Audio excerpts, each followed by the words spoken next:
Hi, I write science fiction. That's often a literature of the future. Future. What is the future? It's you looking at me who recorded this in the past. So this clip is human archaeology. And as for this place, something for future eyes to know or guess. In a way, I see through your eyes. Who could you be? I won't second guess. Human archaeology is enough for me. Now this, it's SF. It's also a literature of the past. How? That's where we begin. Long, long ago, there was war in the heart of the galaxy. The core stars were ripped apart by the fury of that conflict. Lucky is a survivor from it. Her ship charts a careful course, ploughing its lonely furrow between the stars, always away from what she once knew. She'd stopped running, but it's now all she knows. Eventually she comes upon a backwater of the Milky Way, known locally as Orion's Belt. Chapter 1. Wanderer. Tick. Tick. Long periods of time passed in metronomic precision, occasionally punctuated by a slow heartbeat.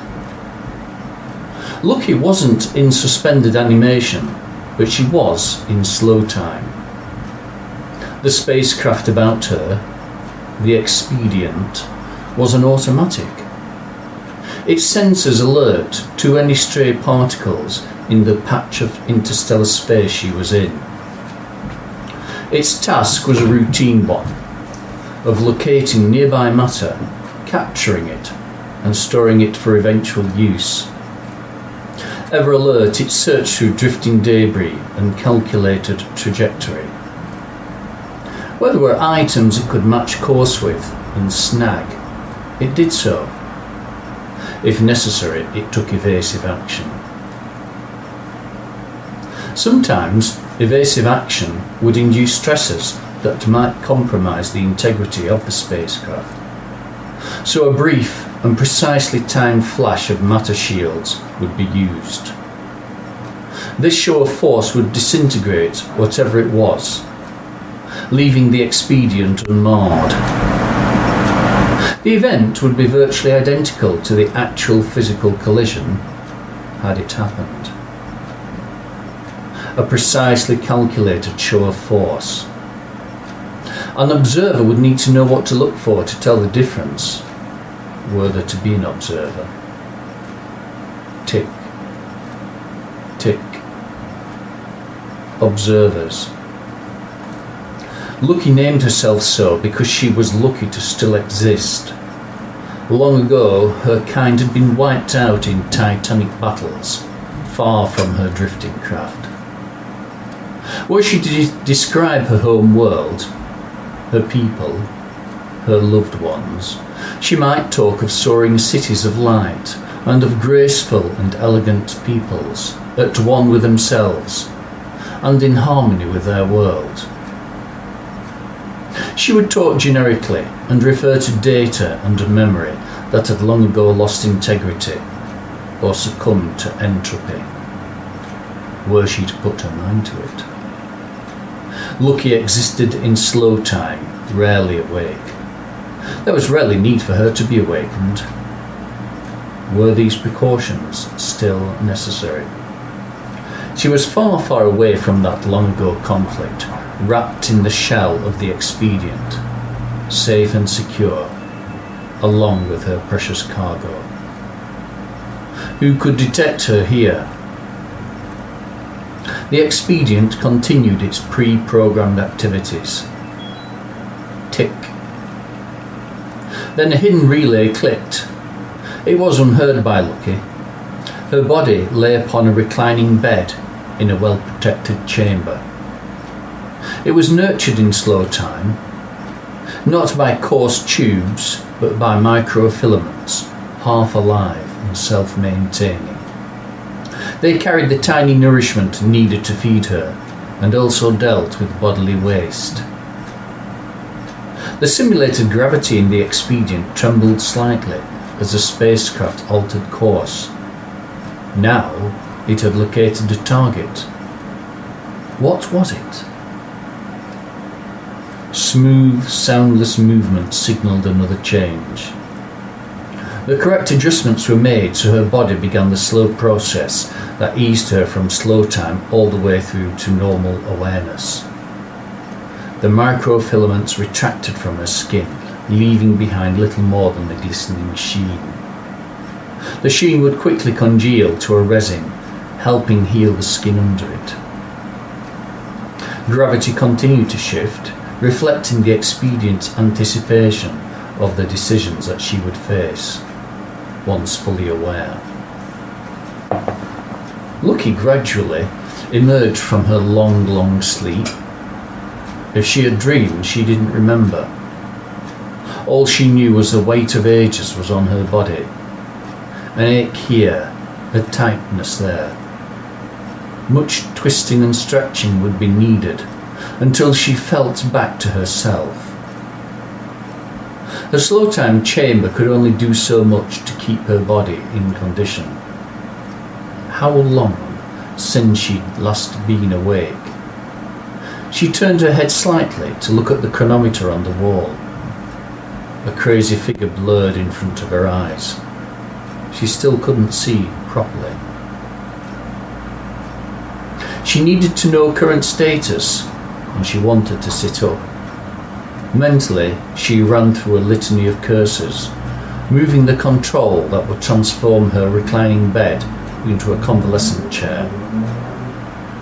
Meaningless noise filled the room, spoken in a trilling melodic voice. What is that? She puzzled over it. It wasn't her. She didn't dare speak aloud yet. The answer dawned. Lucky groaned her weariness and frustration. Her language was so long dead that the last exchange in it could be measured in revolutions of the galaxy. The groan needed little translation. The noise wasn't meaningless at all. It was the sound of her own voice, pre-recorded, oh so long ago, cautioning her to be patient while the slow time effect cleared up. Well, okay, maybe I need to wait a while until things steady. Whatever I'm woken for isn't urgent, or things would be different. Close your eyes, breathe in, breathe out, breathe in, breathe out. Even that wasn't easy. Deep, regular breaths. Count up, tense a group of muscles. There was no point staggering about. She needed to get her body used to her being in control of it again. As she tested and tried each part of her body, her mind wandered a little, as it was wont to do. She thought back to earlier times. Back then, she'd never expected to be in a war, but it had come, swift and brutal, with forces that defied comprehension. Yet her people were strong too. They'd had a long-settled confederation of colonised planets, in and around the places that the closeness of stars in the galactic core allowed. The enemy struck methodically, cluster by star cluster, system by stellar system, planet by planet, relentless and ruthless. At each planet, her people defended up to the ultimate sacrifice, all to no avail. Once battle was lost, merciless ruin was rained down on the unprotected colonies, destroying people and infrastructure. These planets were never won back, which only redoubled the sense of loss. Blow upon blow was rained upon her people. Her people. They were the flowing people. They found peace and satisfaction in movement, whether swift, precise or delicate. Her enemies were the measuring people, They demanded that everything stop and be measured. Once measured, no deviation was permitted. They, in their bureaucracy, were the death of all life. Her people refused to submit, for how could they give up their nature? To submit would be worse than death. Mighty engines, swift and precise and savage, were devised for the express purpose of causing grievous damage to the enemy. At times, a smart, incisive operation would give a minor victory, from which false hope would flow. But somehow, her people never got the upper hand. Yet still, the flowing people refused to submit. The battle that she cut loose from, so long ago, was so terrible because they were at the last redoubt of her kind. Not her homeworld, which was sunk to savagery and ruin, but at a long-concealed space platform, where a mighty engine of destruction was being built. In desperation, scientists had dreamed up a device so awesome that it could swing stars from their orbits and hurl them in any chosen direction. A star smasher. When complete, its action would be neither elegant nor precise, but any movement, no matter how crude, would do. Movement was what the flowing people knew. The device was never completed. She had volunteered to fight for everything her people stood for. But when the foe had approached, her heart had quailed. Their attack vessels were more numerous than the stars, which was saying something, as this was well within the galactic core, where suns shone as numerous as flecks of sand in water. Lucky had been near the edge of the battle. Inexorably the tide turned against her people. Her craft, the Expedient, was a mere slip compared to the massive vessels in that final encounter. The battle didn't last long. One of the last of the Star Striders, vessels of her people, capable of journeying into the immense wastes of intergalactic space, was pummeled by a multitude of the enemy spatial modi, until its shields collapsed. A storm of mangled metal several times the size of her craft came her way, offering the opportunity to match velocities and hide. Terror-struck, she'd taken the ride, turning down power use to a minimum in an attempt to conceal the energy signature of her craft. Perhaps more cunning and guile might have led to a different outcome. She didn't know. She hadn't been a decision maker, not then, anyway. Necessity had forced hard choices.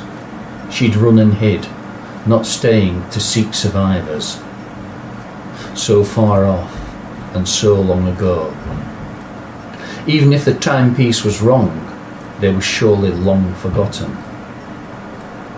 She and her precious cargo had escaped, survived. Her cargo? What condition was it in? It would be all in the report. She just needed patience. Lucky continued her wake-up regime. Eventually, she felt she'd made sufficient progress. A few final blinks. She opened her eyes again and turned to look at the chronometer.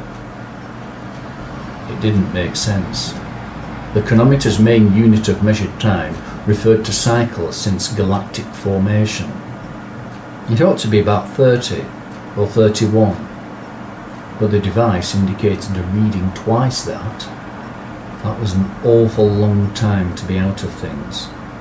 Was it wrong? Something to check from the Expedient status report. Right, I'll pause there. Thanks for listening.